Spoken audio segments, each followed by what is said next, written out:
So the first type of attacker we are considering is the web attacker, who, in this case, the browser user is benign, the network is benign, and the server is also benign.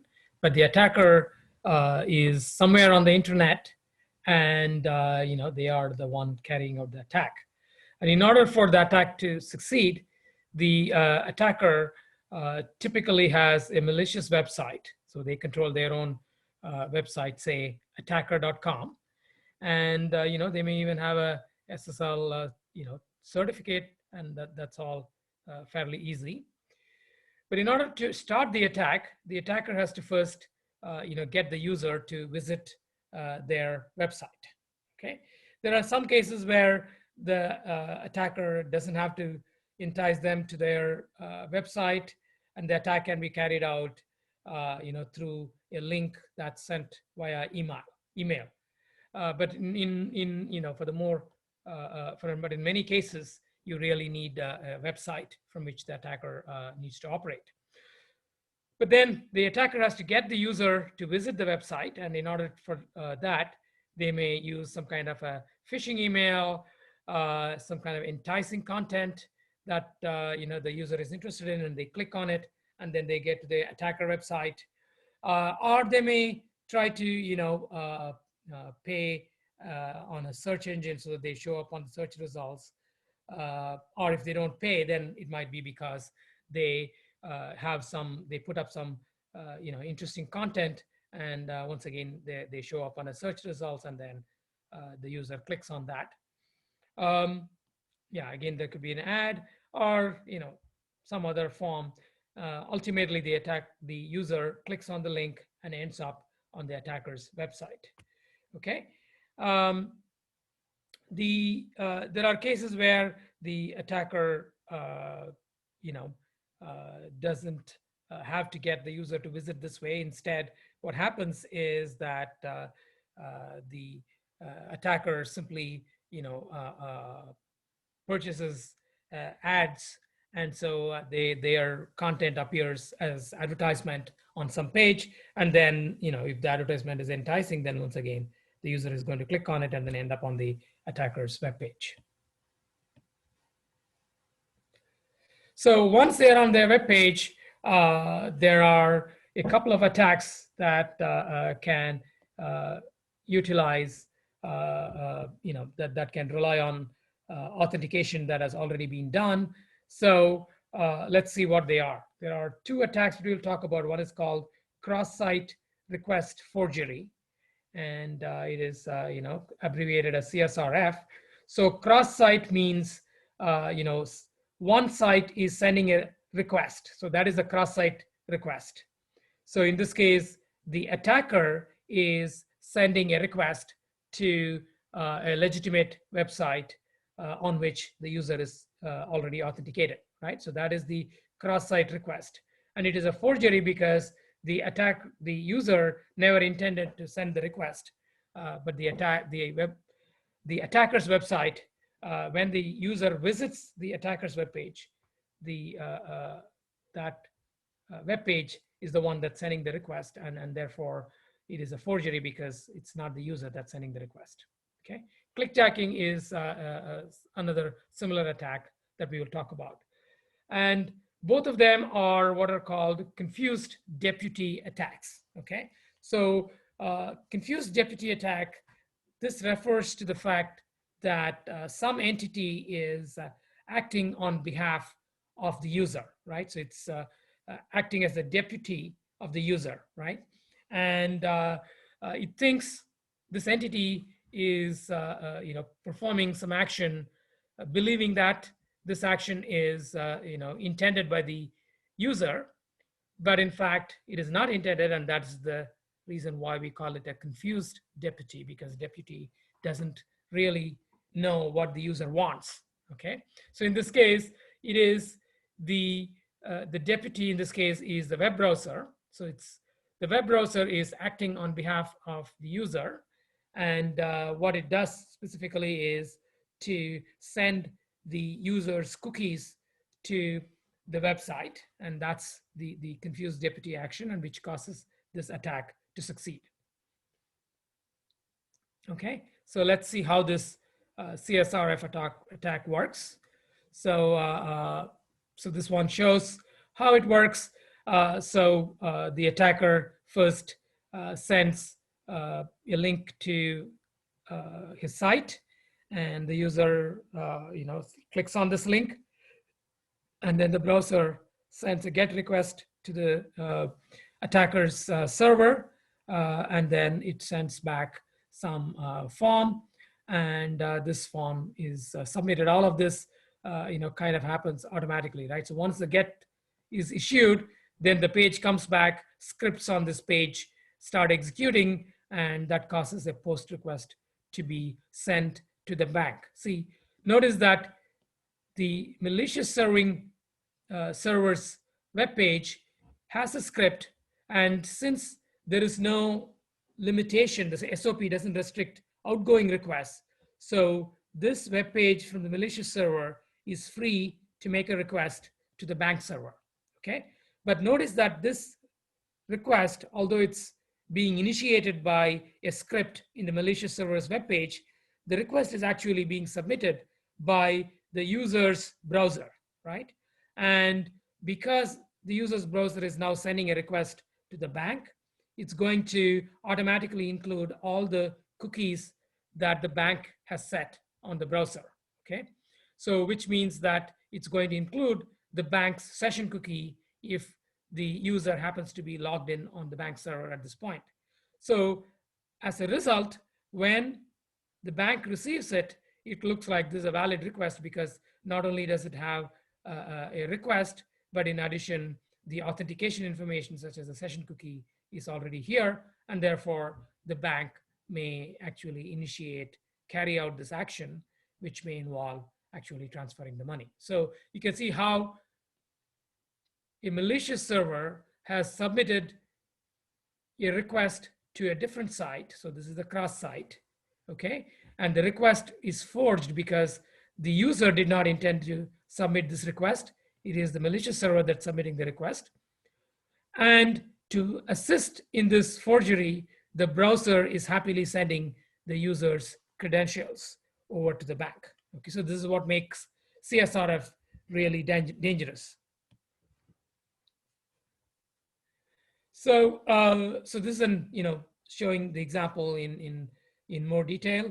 So consider a different example where the goal is to change the password, and normally there will be a form, and when the form is submitted, a request like this may be sent, right? So the requests has one parameter, which is the new password value. And so you can see that the attacker can simply send a URL that looks like this. And if the user happens to click on it, then this request will be sent. And because the user will be already logged in on this site, assume that it's already logged in on the site, then the appropriate session cookie will be sent. So examplesite.com thinks this is a valid request, and then it'll change the password. And since the link itself was sent by the attacker, so what has happened is that the attacker has managed to reset the password of the user into one that the attacker knows. Okay, so to summarize, the reason why this attack works is because the browser by default always sends all the cookies, and therefore even though the request is not a genuine request from the user, on the server side it looks like it's a genuine request because the authentication information is present. Okay, and the second reason is because SOP doesn't prevent one random website from sending a request to another random website.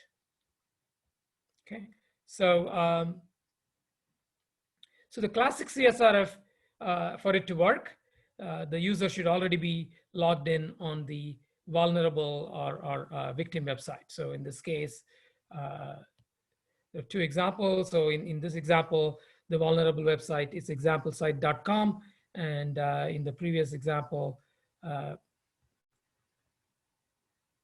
vulnerable site is some bank site. Okay, so so in order for the attack to work, the user must be logged in, or else there is no session cookie, and therefore the vulnerable site will simply drop the request as an unauthorized or non-authenticated request. So there's no problem. So does it mean that CSRF only works if the user is logged in? Not exactly, because the attacker can also use CSRF in a different way. In particular, the attacker can send a link, and that link might include the attacker's username and password. And by clicking on, if the user clicks on it, then what's going to happen is that the user will be logged in on the victim site with the attacker's account. Okay, so what this means is that if any subsequent action that the user does on the site is going to be recorded in the attacker's login account. So if, let's say, the user accidentally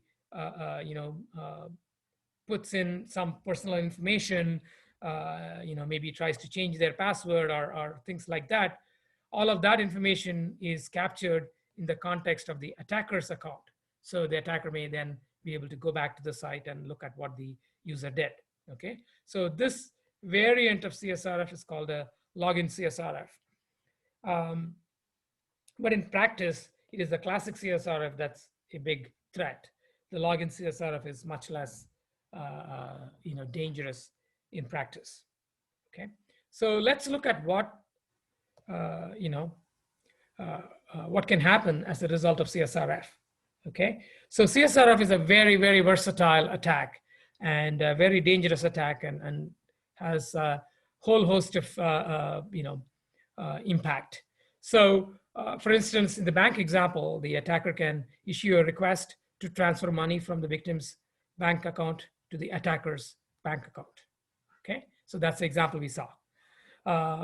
Another possibility is you go to an e-commerce website, and you know how in e-commerce websites you can arrange for the items to be sent to a different address. So by submitting an appropriate request, the attacker may be able to charge the item to victim's account, but have the result, have the item be shipped to the attacker, right? So all that is needed is that there is some form in which where you're going to fill in the shipping address. The attacker has to submit a post request that corresponds to that page, and they just control the ship address and set it to be their own shipping address. Okay, so now they, without having to pay money, they get goods that have been charged to the user's account. Similarly, if you think about social network sites using CSRF, they can possibly post articles using the victim user's identity, right? Once again, if the victim user clicks on a link or goes to the attacker's webpage, it can submit a request to the social networking site, and now, of course, that is going to be carrying the users or the victim user's credentials, and therefore the post will be in the victim user's name. So the attacker has forged a post in the victim user's name. Then there is another very interesting case is home firewall scenario, where the attacker is able to reconfigure the firewall in such a way that the attacker can connect to devices behind the firewall, right? So why is this possible? Well, once the attacker is inside, the attacker can submit a request to the firewall, and this may be to essentially reconfigure it to permit incoming connections.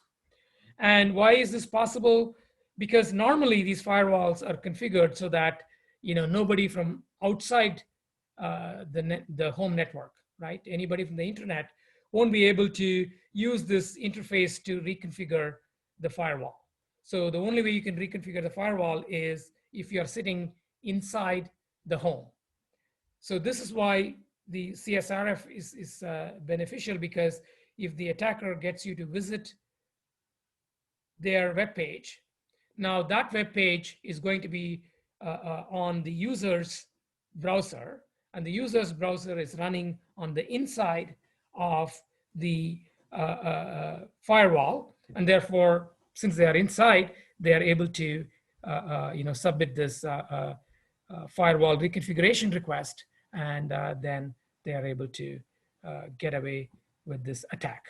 Okay. Of course, you can imagine that all of these seem like a very, very bad attacks, and in fact, there are defenses to CSRF that make them go away, but only if you're careful and make sure that these mitigation and defense measures are in place. So what is that mitigation measure? So again, in order to understand how to mitigate, we have to understand the underlying problem. The requests originating from a legitimate user action, right? So where the user intended this request to be submitted, those are indistinguishable from the request that an attacker initiates. So in order to prevent CSRF, you need a method to distinguish the user-initiated action from those that may be initiated by the attacker, right? And for that, there are three possible ways to do it. One is called, referrer header. The second one is called, requires additional secret information to be provided by the user. The third one is called, validation token, right? So there is a special authentication token you can embed into these pages that are authorized to make certain requests, and the server simply drops requests that come from other pages. So let's look at all these three. So inspecting referrer header. So what is a referrer? Referrer is simply a header field in the HTTP request, okay? And it tells you the origin of the web page from which the current request comes from, right? So if a.com's website submits a request to a.com, then the referrer information would say a.com, okay? But if, let's say, attacker.com sends a request to a.com, then in this case, the referrer field would say, would identify the containing page, which is attacker.com. And so by looking at these two cases, right? So this is a legitimate request. The referrer is a.com. This is not a legitimate request. The request is coming from attacker.com. By looking at this difference, you can, the website can simply say, this is okay, this is not okay. And then it doesn't have to accept that request. But unfortunately, in practice, referrer information is sometimes suppressed by either the browser or firewall for privacy reasons. Okay, so this is quite common practice, and as a result, this referrer header, although it can be useful, is difficult to apply in practice. Okay, so the second possibility, if you recall the CSRF attack in which the attacker changes the user password, a simple way to fix that is by requiring that the request also include the current password of the user, right? And the attacker obviously doesn't know the user's current password, and therefore the request won't succeed. So in particular, if the page requires additional user-provided secret in order to validate the request, then once again, attacker initiated requests can be detected and they won't be serviced. Now, the third one, using an action token or authentication token, is the one that is most widely prevalent and it is in some ways achieving the effect of the referrer header, but does it without running foul of the privacy requirements of the user, right? So the way this action token works is that you can think of it as essentially a hidden field in the page, okay? And when the form is submitted, the hidden field is going to be sent together with the other fields that the user filled out. So this hidden field is going to be included in a request that is legitimate, okay? But if it's coming from an attacker, the attacker would not know the correct value for this action token that is stored as a hidden field, right? So how does that work? In order for this to work, this token should be a nonce that is unpredictable, right? Nonce means it's never used more than once. So the attacker cannot look at it once and replay it. Okay, so that's why it has to be a nonce. And the attacker should not be able to guess it. And that's why it has to be unpredictable. Given these two, then you can be sure that only a legitimate web page is going to have this action token, and therefore only in a request from a legitimate web page will you have the correct action token. And this way the CSRF can be stopped. And today web applications are all written using various frameworks, and most frameworks automatically generate these action tokens and embed them in pages, and so everything related to this happens automatically without any additional user effort, and therefore CSRF is not something that's so widely prevalent anymore, especially if you use one of the modern frameworks that provide these functions automatically. Okay, so that is we talked about CSRF. Another related attack that takes advantage of the fact that the user is already authenticated is clickjacking. So what is clickjacking? So look at this thing. It says, this page says, hey, you can win an free phone, and it says click on some two buttons, and you might click on them, and then see, wait for some email, but maybe nothing happens, and then maybe later on you go to check your email, and it says your email, everything is empty, right? So what happened? So if you look at this more carefully, really what has happened here is a clickjacking attack. So what really happens is that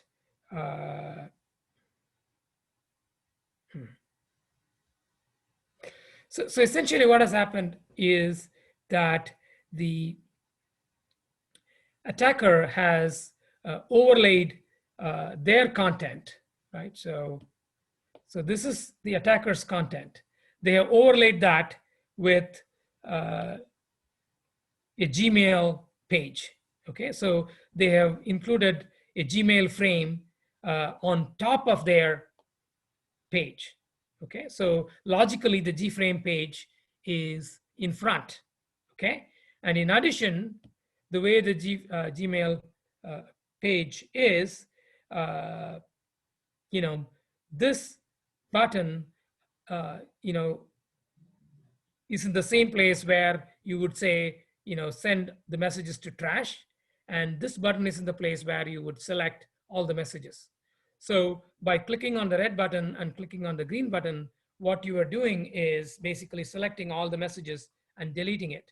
But you didn't see that because even though the attacker put the Gmail frame logically on top of their content, they made the Gmail frame invisible.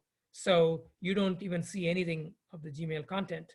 So you think you're simply pressing some buttons on the attacker's website or this random website, but instead you have